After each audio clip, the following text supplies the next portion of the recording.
सर्वांना नमस्कार। आज आपण आलेलो आहोत ग्रामपंचायत सावरगाव हडप येथील श्री सावडेश्वर जल शुद्धीकरण केंद्र। आज जवळपास 15 ते 20 दिवसांनी येथील जो आरो प्लांट आहे येथील कॉइन बॉक्स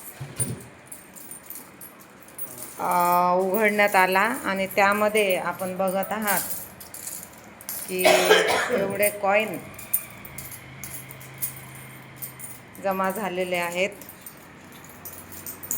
एकंदरीत ग्रामपंचायतचे स्वउत्पन्न वाढवण्यासाठी ग्रामपंचायत सावरगाव हडपने फार छान असं आरो प्लांट वित्त आयोगामधून बसवलेला आहे।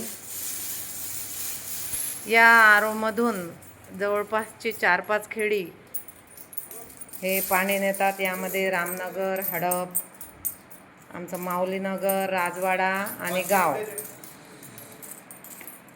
इथून पाणी नेतात।